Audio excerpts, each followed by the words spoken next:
They said I was being paranoid, so I stopped asking questions. I woke up that morning like I had woken up for 42 years. The clock on the nightstand said 6:14. The light coming through the blinds was that soft gray-blue color that happens right before the sun fully commits to the day. I could hear the coffee maker already beeping from the kitchen, which meant Carol had been up for at least 20 minutes. She always said it the night before. She always made sure the beans were ground fresh. She always lined up my mug on the counter next to the sugar bowl. That was her way. Order, routine, the small rituals that made a marriage feel like a warm coat you never had to take off. I lay there for a minute just staring at the ceiling. The same ceiling I had stared at for 4 decades. There was a small crack near the corner where the plaster had settled. I had promised myself I would fix it 1,000 times. I never did. I used to promise her I would fix a lot of things. The squeaky step on the stairs, the loose hinge on the bathroom cabinet, the broken sprinkler head in the front yard. She never complained about any of it. She just waited. That was the thing about Carol. She was patient. She waited for me to notice things. She waited for me to step up. She waited for me to see her. I got out of bed and the floor creaked under my weight. I was 71 years old, but I still moved like a man who had worked construction for 35 years, slow and deliberate. My knees ached when the weather was damp. My back gave me trouble if I sat too long. But I could still swing a hammer. I could still carry a sheet of drywall up a flight of stairs. I could still look at a blueprint and see the whole building before the first nail was driven. That was my gift. I saw the whole picture. I just never saw what was coming. Carol was in the kitchen with her back to me. She had on that blue robe with the frayed cuffs. Her hair was gray now, but she still wore it long. She was buttering toast at the counter and humming something soft. She always hummed when she was happy. I remembered the day I met her at a diner in Ohio. She was a waitress with a ponytail and a smile that made me forget my own name. I was 28 and covered in sawdust from a job site. She brought me coffee, and I asked her to marry me right there. She laughed and said I was crazy. I said I was serious. She said, "Come back tomorrow and ask again." I came back for 30 straight days until she finally said yes. That was the woman I married. That was the woman I built a life with. 2 kids, a house in the suburbs, a retirement fund that took years of sweat to fill, a dog named Buster who was long gone now, but I still saw his food bowl in my mind every time I passed that corner of the kitchen. We had a good life. Not a perfect one. We fought about money sometimes. We disagreed about how to raise the kids. She wanted to spoil them. I wanted to teach them the value of $1. But we always came back to each other. We always found our way to the same couch at the end of the night. That morning, she turned to me with a smile and handed me my coffee. She knew exactly how I took it, black with a splash of cold water to take the edge off. She kissed my cheek and asked me what I wanted to do that day. I said I needed to run to the hardware store. The gate on the fence was sagging. The latch had rusted through. I had been putting it off for 2 weeks, but it needed to be fixed before the winter set in. She nodded and said she would make meatloaf for dinner. She said our son David was coming over with the kids. She said he wanted to talk about something. She said it with that careful tone she used when she was holding something back. I should have asked her what it was. I should have pushed her. But I just said, "That sounds great," and took my coffee to the garage. I had a workbench out there that was covered in organized chaos. Tools hung on pegboards, nails and screws sorted into jars, old paint cans stacked in the corner. I had spent more hours in that garage than anywhere else in the house. It was my sanctuary. When the kids were young and the house was loud, I would go out there and tinker. I would build shelves. I would fix lawnmowers. I would just sit and think. It was the only place I could hear my own thoughts. I picked up the hammer and felt the weight of it in my hand. The handle was worn smooth from years of use. I had bought it at a flea market back in 1987. It was nothing special, just a standard claw hammer with a hickory handle, but it was mine. I had used it to build the treehouse for David when he was 6. I had used it to hang the pictures in Sophie's room when she was 12. I had used it to fix the roof after a storm tore off a few shingles. That hammer had been in my hand for more moments than I could count. It was a piece of my life, a piece of my identity. The fence gate took about 2 hours. I had to dig out the old posts and reset them with concrete. I had to cut a new piece of wood to replace the rot. I had to install a new latch that would actually catch. It was honest work, the kind of work that gave you something to show for your effort. When I was done, I stood back and looked at it and felt that small satisfaction of a job well done. I wiped the sweat off my forehead and walked back inside. The house smelled like meatloaf. Carol was in the kitchen with her apron on. She had her reading glasses perched on her nose, and she was flipping through a cookbook. She looked up when I came in and said, "David called. He said he might be a little late. He had a meeting that ran over." I said that was fine. I said I could wait. She looked at me with that expression again, the one that said there was something she wasn't telling me, but I was too tired to push. I just sat down in my recliner and turned on the news. David showed up around 6:30. He came in with his wife Emily and my 2 grandkids. Emma was 8 and Lucas was 6. They ran straight to me and climbed onto my lap like they had done 1,000 times. Emma told me about her spelling test. Lucas told me about the bug he found in the yard. I listened to every word. I let them talk until they ran out of breath. They were the light of my life, those 2 kids. They made the aches and pains worth it. They made the years of hard work mean something. David sat down across from me, and Emily took a seat beside Carol on the couch. The conversation was normal at first. We talked about work. We talked about the kids' school. We talked about the weather and whether we thought it would snow early this year. But I could feel something in the air, a tension that was like static electricity. David kept glancing at Emily. Emily kept glancing at Carol. Carol was stirring her coffee with a spoon even though it was already cold. Nobody was saying what needed to be said. Finally, David cleared his throat and said, "Dad, we need to talk to you about something." I looked at him and I saw my own face staring back at me. He had my eyes and my stubborn jaw, but he also had his mother's gentle way of approaching difficult things. He was a good man. I had always thought so. He worked hard. He took care of his family. He never gave me any real trouble growing up. He was the kind of son every father dreams about. He said they had been doing some financial planning. He said they had met with an advisor. He said they were worried about me getting older and not having a solid plan in place. I told him I had a plan. I had the house, I had the retirement fund, I had Social Security. I was fine. He said he wanted to help. He said he and Emily had been talking, and they thought it would be smart if they had power of attorney. Just in case, just so they could make decisions if something happened to me. I felt a cold knot form in my stomach. I asked him what kind of decisions. He said medical decisions, financial decisions, things like that. He said it would be easier for everyone if we just got it set up now. He said he didn't want to wait until there was an emergency. He said he wanted to make sure I was protected. I looked at Carol. She was staring at her hands. She wouldn't meet my eyes. I asked her if she knew about this. She said she thought it was a good idea. She said David was just trying to help. Something inside me said no. Something primal and old said this was wrong, but I pushed it down. I told myself I was being paranoid. I told myself this was just my son looking out for me. I told myself that after 42 years of marriage, I could trust my wife. So I said, okay. I said, let me think about it. I said I would talk to a lawyer first. I didn't want to make any decisions without understanding what I was signing. David smiled and said that was fair. He said he just wanted me to know the option was there. We had dinner. We had meatloaf and mashed potatoes and green beans. We had apple pie for dessert. The kids told jokes and laughed and spilled milk on the table. It was a normal family dinner. It was the kind of evening I had experienced 1,000 times. But something was different. Something had shifted. The air was heavier. The laughter felt forced. I watched David and Emily from across the table, and I saw them exchange looks. I saw Carol avoid my gaze. I saw the whole picture, but I couldn't understand what it meant. After they left, I sat in my recliner and stared at the wall. Carol came and sat on the arm of the chair. She put her hand on my shoulder and told me not to worry.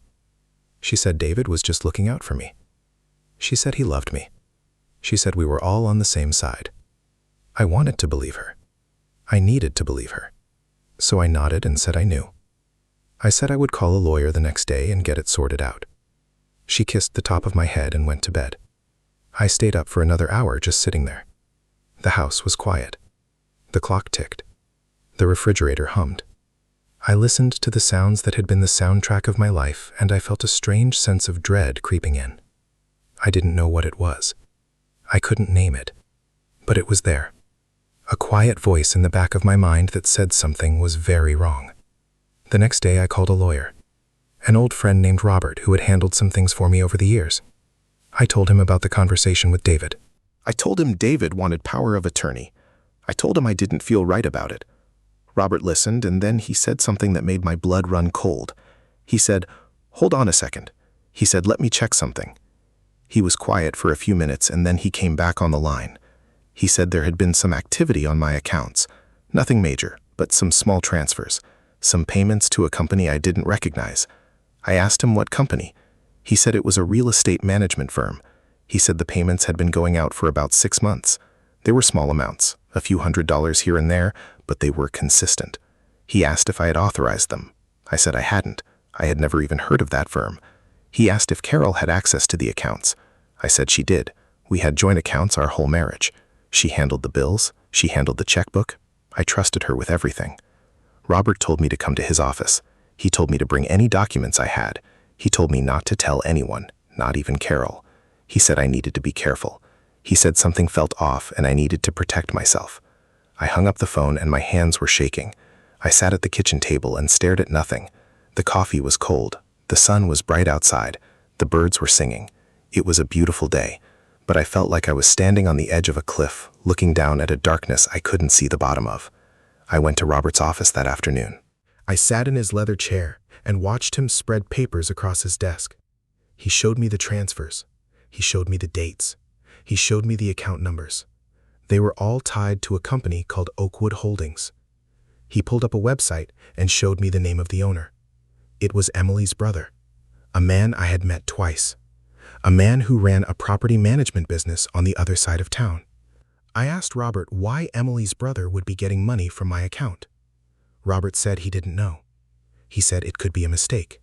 He said it could be fraud. He said it could be something else entirely.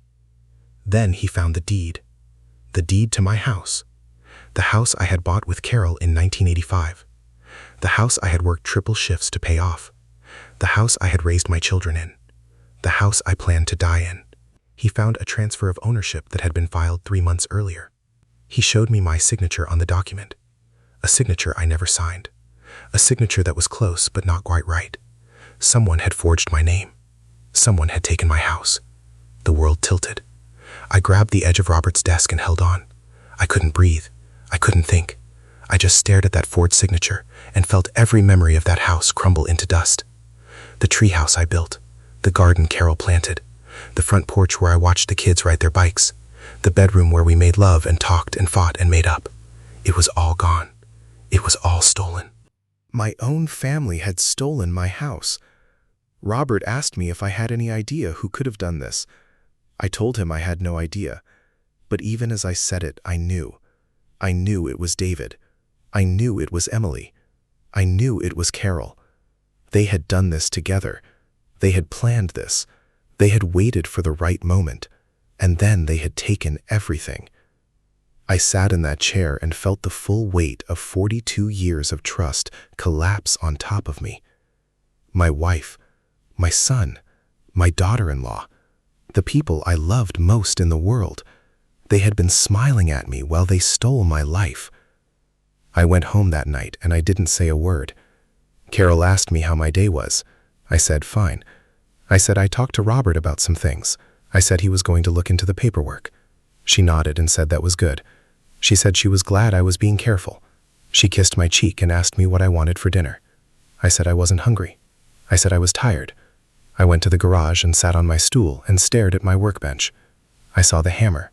I saw the jars of nails. I saw the old coffee cans full of screws. I saw my whole life laid out in front of me, and I couldn't understand how I had missed the signs. Over the next few weeks, I started paying attention. I noticed things I had never noticed before. Carol's phone was always face down on the table. She took calls in the other room. She whispered. She stopped humming. She stopped touching me. She made excuses to go out. She said she was going to the store, but she came back with one bag. She said she was meeting a friend, but she never mentioned the friend's name. I didn't confront her. I just watched. I waited. I let the truth reveal itself. One night I came home early from a walk. I heard her on the phone in the bedroom. She was talking to David. She was telling him I had talked to Robert. She was telling him I might be suspicious. She was telling him to be careful. I stood in the hallway with my heart pounding in my chest. I heard her say, "We should have just waited until he was dead." I heard her say, "It was so much easier that way." I heard her laugh. She laughed. My wife of 42 years laughed about stealing my house while I was still breathing. I walked into the bedroom, and she looked up with a start. Her face went pale. Her mouth opened and closed like a fish out of water. I asked her who she was talking to. She said nobody. She said it was a wrong number. I looked at her and I saw a stranger, a woman I didn't recognize, a woman who had been living in my house, eating my food, sleeping in my bed, lying to my face for God only knows how long. I said I heard everything. I said I knew about the house. I said I knew about the payments to Oakwood Holdings. I said I knew she had been stealing from me. She started crying. She started begging. She said it wasn't her idea. She said David pressured her. She said Emily was the one who found the lawyer. She said she was scared. She said she didn't know what else to do. She said she loved me. She said she always loved me. She reached for my hand and I pulled away. I stepped back and I looked at her, and I didn't see my wife. I saw a stranger wearing her face. I asked her why. I asked her why she would do this to me. I asked her what I had ever done to deserve this. She said David needed money. He was in debt. He was going to lose everything. She said they didn't want to ask me because they knew I would say no. She said they thought if they took things slowly, I wouldn't notice. She said they were going to tell me eventually. She said they were going to take care of me. She said I would still have a place to live. I would still have a room in the house. I would just have to sign everything over to David. I laughed. I laughed because it was the only thing I could do.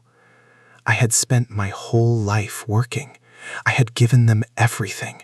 I had paid for their college. I had paid for David's wedding. I had helped them buy their first house. I had babysat their kids for free. I had been there for every birthday and every holiday and every emergency. I had been the father who showed up, the father who provided, the father who sacrificed. And this was my reward. This was what they gave me in return. A room in my own house. A room that they would let me have until I died. I walked out of the house that night. I didn't take anything. I just walked. I walked for hours. I walked through the streets of my own neighborhood. I walked past houses I had seen built.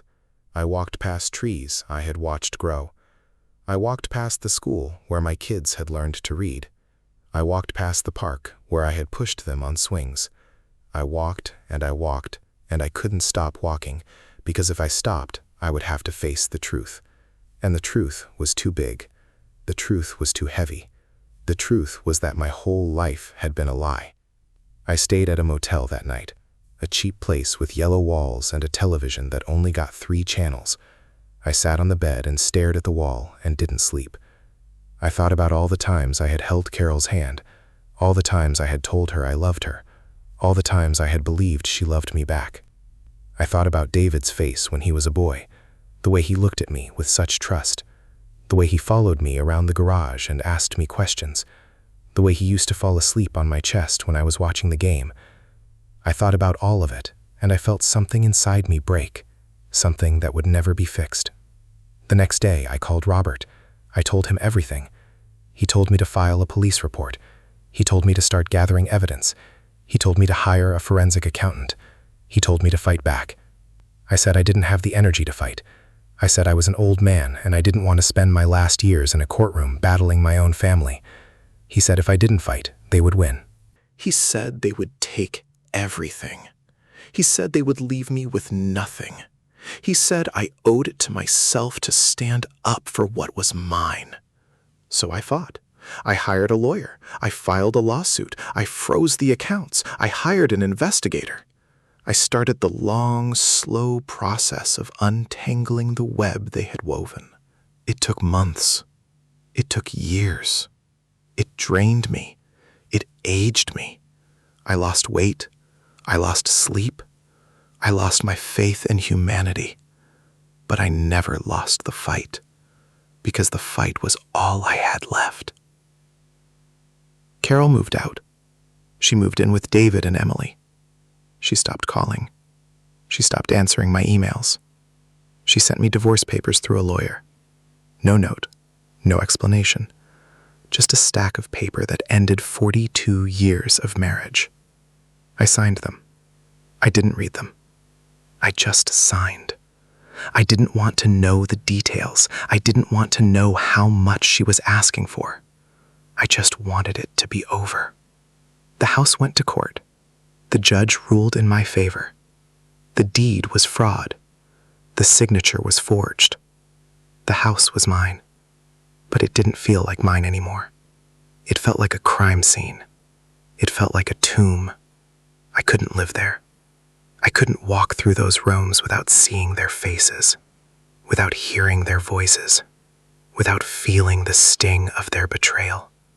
So I sold it. I sold the house I had bought with my own hands. I sold the house where I had raised my children. I sold the house where I had loved my wife. I sold it all, and I walked away. I bought a small apartment on the other side of town, a one-bedroom with a view of a parking lot. It was quiet. It was empty. It was mine. I hung a few pictures on the wall. I bought a recliner. I bought a television. I bought a coffee maker. I tried to make it a home, but a home is not made of walls and furniture. A home is made of love and trust and people who care about you. And I had none of those things left. David called me once. He called me after the court case was over. He apologized. He said he was sorry. He said he never meant to hurt me. He said he was desperate. He said he made a mistake. He said he wanted to make things right. He asked if we could have dinner. He asked if we could talk. I listened to his voice, and I heard the boy I had raised. I heard the son I had loved. I felt the old familiar pull of forgiveness. But I couldn't. I couldn't do it. I told him no. I told him I was done. I told him I didn't want to see him again. He cried. He cried like a child. He told me he loved me. He told me I was his father and he couldn't live with himself if I cut him out. I told him he should have thought about that before he stole from me. I told him he had made his choice. I told him he had chosen money over family. I told him that was a choice he would have to live with. I hung up the phone, and I sat in my recliner, and I felt the silence fill the room. It was a heavy silence, a suffocating silence. It was the silence of a life that had been hollowed out. Sophie called me too, my daughter. She lived across the country, and she had known nothing about the plan. She found out through the grapevine. She was furious. She screamed at David on the phone. She screamed at Carol. She flew out to see me, and she held my hand, and she cried. She told me she was sorry. She told me she would never have let them do this if she had known. She told me she loved me. She told me I was the only parent she had left. I held her and I cried too. I cried for all the years I had lost. I cried for the family that had been broken. I cried because even though Sophie was on my side, I knew I would never fully recover. The damage was too deep. Years passed. I got older. My knees got worse. My back got worse. I stopped going to the hardware store. I stopped fixing things. I stopped doing the things that had given my life meaning. I just existed. I sat in my recliner and watched television. I ate frozen dinners. I talked to no one. Sophie called once a week. She sent pictures of her kids. She told me about her life. She asked me to visit. She asked me to move closer. I said maybe. I said I would think about it. But I never did. I couldn't. I was too tired, too broken, too afraid to let anyone else in. Then, one day, I got a letter. It was from a hospital in the next state. It said Carol was sick. It said she had cancer. It said she didn't have much time. It said she wanted to see me. She wanted to apologize. She wanted to make things right. I read the letter 3 times. I held it in my hands and I felt nothing. No anger, no sadness, no love. Just a void where my heart used to be.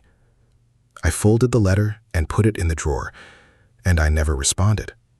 I didn't go. I didn't call.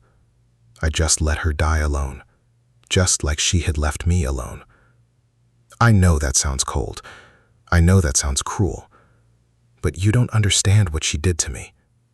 You don't understand what it feels like to give everything to someone and have them take it all. You don't understand what it feels like to wake up one day and realize the people you love most in the world were just waiting for you to die. I gave her 42 years. I gave her everything I had. I gave her my youth and my strength and my hope, and she threw it away. She threw it away for a few dollars and a house that she didn't even have the decency to let me keep. So, I let her go. I let all of them go. David, Emily, the grandchildren, the house, the memories, the whole beautiful lie of a life I had built. I let it all go because holding on to it was killing me. I let it go because there was no other choice. I let it go because sometimes the only way to survive is to stop caring. And now, I sit here in my apartment. I sit here with my coffee and my television and my silence. I sit here and I think about the past. I think about the good times. The times when Carol was still my wife. The times when David was still my son. The times when I believed in something. I think about those moments and I smile. I smile because they were real. They were real even if they didn't last. They were real even if they ended in pain. But I also think about the betrayal. I think about the look on Carol's face when I caught her on the phone. I think about the forged signature on the deed. I think about the court case and the lawyers and the endless sleepless nights. I think about the day I walked out of my house for the last time. I think about all of it, and I feel the weight of it pressing down on my chest. A weight that will never lift. A weight I will carry to my grave. So, here I am, an old man in a small apartment with nothing but a history of heartbreak. I have no family. I have no friends. I have no future. I just have the past. The past is all I have left. And the past is a wound that will never heal. I pour myself another cup of coffee and I stare at the wall, and I wonder what it would have been like if I had walked away sooner, if I had seen the signs, if I had trusted my gut. But I didn't. I trusted them, and now I am paying the price. I don't know why I'm telling you all this. I don't know why I'm sharing the worst moments of my life with a stranger. Maybe it's because I need someone to know. Maybe it's because I need the world to understand that betrayal comes from the people you least expect. Maybe it's because I need to hear myself say it out loud, so I can finally accept that it happened. Or maybe I just need to know that someone out there is listening, that someone out there cares. Even if it's just for a moment. Even if it's just for the length of this story. I take a sip of my coffee, and it's cold. I don't care. I drink it anyway. I look out the window and I see the sun setting over the parking lot. It's beautiful. It's beautiful in a sad way, like everything else in my life. I watch the colors change. I watch the sky turn orange and pink and purple. I watch the light fade until there is nothing left but darkness. And then I sit in the darkness and I wait. I wait for the morning. I wait for another day. I wait for the end. But the end never comes. Not really. It just keeps going. Day after day, night after night, the same routine, the same silence, the same pain. I am stuck in this moment forever. I am stuck in the moment I found out my whole life was a lie. I am stuck in the moment I realized I was alone. And I will be stuck here until I take my last breath. That is my punishment. That is my burden. That is the price I pay for loving too much and trusting too easily. So if you take anything from this story, let it be this. Trust is a fragile thing. It can be broken in an instant, and once it is broken, it can never be fully repaired. You can forgive, you can forget, you can move on, but the scars remain. They remain forever. They remain in the silence, in the empty rooms, in the cold coffee, and the lonely nights. They remain in the heart of an old man who gave everything and got nothing in return. I set down my cup and I close my eyes. I listen to the hum of the refrigerator. I listen to the ticking of the clock. I listen to the sound of my own breathing. And I think about the hammer in my garage. The hammer I used to build a life. The hammer I never picked up again. It's still there, hanging on the pegboard, waiting for me, waiting for a day that will never come. That's the story. That's all there is. A life of love and loss and betrayal. A life that ended long before it was over. I'm still here. I'm still breathing. But the man I used to be died the day I saw that forged signature. The man I used to be died the day I heard my wife laugh on the phone. The man I used to be died, and what's left is just a shell. A hollow thing with a heartbeat. A ghost in an empty apartment. I open my eyes, and the room is dark. The television is off. The coffee is gone. I am alone. I have always been alone. I just didn't know it until it was too late. I sit in the darkness, and I wait. I wait for something. I don't know what. Maybe a sign. Maybe a change. Maybe just the end. But nothing comes. Nothing ever comes. The silence is the only thing that stays. The silence is the only thing that is real. And that is the truth. That is the truth of my life. That is the truth of what they did to me. A wife who stopped loving me.